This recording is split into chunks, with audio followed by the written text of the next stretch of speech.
യുക്രൈനുമായി Storm shadow മിസൈലുകളുടെ രൂപരേഖ Britain പങ്കുവച്ചതിനെ തുടർന്ന് UK-യിലെ ഫാക്ടറികൾക്ക് നേരെ ആക്രമണ ഭീഷണിയുമായി റഷ്യ രംഗത്ത് വന്നിരിക്കുകയാണ്. ബ്രിട്ടീഷ് പ്രധാനമന്ത്രി ആൻഡി ബർണാം സ്റ്റോം ഷാഡോ മിസൈലുകൾ രൂപരേഖ ഉക്രൈന് കൈമാറുന്നതിന് പിന്നാലെയാണ് ഡ്രോണുകളും മിസൈലുകളും പോലെയുള്ള സൈനിക ഉപകരണങ്ങൾ നിർമ്മിക്കുന്ന ബ്രിട്ടീഷ് ഫാക്ടറികൾക്ക് നേരെ ആക്രമണം നടത്തുമെന്ന് ക്രെംലിൻ തിങ്കളാഴ്ച ആവർത്തിച്ച് ഭീഷണിപ്പെടുത്തിയിരിക്കുന്നത്. ഏറ്റവും വ്യക്തമായ ഭീഷണിയിൽ ബ്രിട്ടീഷ് ഡ്രോൺ ഫാക്ടറികൾക്കെതിരെ അർദ്ധ സൈനിക സ്വഭാവമുള്ള നടപടി ഉണ്ടാകുമെന്നാണ് ക്രെംലിൻ്റെ ഉപദേഷ്ടാവ് ആന്ദ്രേ ഫെഡേറോവ് പ്രതികരിച്ചിരിക്കുന്നത്.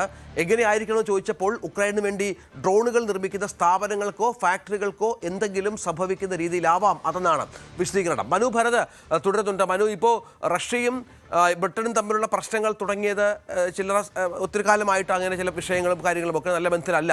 ഇതിനിടയിലാണ് യുക്രൈനെ കൂടുതൽ സഹായിക്കുമെന്ന് പുതിയ അവിടുത്തെ പ്രധാനമന്ത്രി അടക്കം വ്യക്തമാക്കുന്ന ഒരു പശ്ചാത്തലമുണ്ടായത്. അത് റഷ്യയെ വല്ലാതെ പ്രകോപിപ്പിച്ചിട്ടുണ്ട്. അതിന് പിന്നാലെയാണ് ഇത്തരം സാങ്കേതിക വിദ്യകൾ കൂടി കൈമാറുന്ന ഒരു രീതി.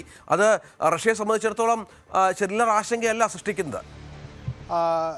രഞ്ജിത്ത്, ഇത്തരമൊരു മിസൈലിൻ്റെ സാങ്കേതിക പരിജ്ഞാനം അത് ഡീക്ലാസിഫൈ ചെയ്തു എന്നാണ് ആദ്യം UK പ്രഖ്യാപിക്കുന്നത്. ഈ ഡീക്ലാസിഫൈ ചെയ്ത ഈ മിസൈലിൻ്റെ സാങ്കേതികവിദ്യ ഡീക്ലാസിഫൈ ചെയ്യുന്നത് വെച്ചാൽ രഹസ്യാത്മകമായി സൂക്ഷിക്കുന്നതിൽ തന്നെയാണ് നമ്മൾ ക്ലാസിഫൈഡ് ടെക്നോളജി എന്ന് പറയുന്നത്. അപ്പോൾ അതിനെ ഡീക്ലാസിഫൈ ചെയ്യുമ്പോൾ ആ രഹസ്യാത്മകത അതിൽ നിന്ന് എടുത്തു കളയുകയാണ്. അങ്ങനെ ആ എടുത്തു കളയുന്നതോടുകൂടി അത് യുക്രൈന് അത് നൽകും എന്നൊരു സാഹചര്യം വരുന്നു. അങ്ങനെയെങ്കിൽ അടുത്ത വർഷം മുതൽ യുക്രൈന് ഈ മിസൈലുകൾ നിർമ്മിക്കാൻ കഴിയും.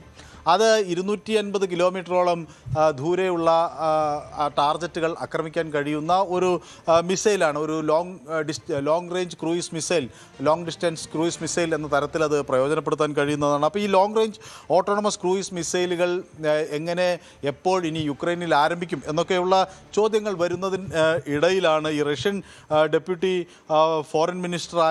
മുൻപ് ഫോറിൻ മിനിസ്റ്ററായിരുന്ന ആൻഡ്രേ ഫെഡ്രൂ ഇങ്ങനെ ഒരു അഭിപ്രായം പങ്കുവയ്ക്കുന്നത്. ഇത് ഉൽപ്പാദിപ്പിക്കുന്ന കേന്ദ്രങ്ങൾക്ക് നേരെ ആക്രമണം അപ്രതീക്ഷിതമായ ഇടങ്ങളിൽ നിന്ന് ഉണ്ടാകും എന്ന് അദ്ദേഹം മുന്നോട്ട് വയ്ക്കുന്നു. നമുക്ക് അറിയാം, ഈ സ്റ്റോം ഷാഡോ എന്ന ഈ മിസൈൽ അത് ഒരു UK മാത്രമല്ല, അതിനൊരു ഫ്രഞ്ച് കൊളാബറേഷൻ കൂടി ഉണ്ട്.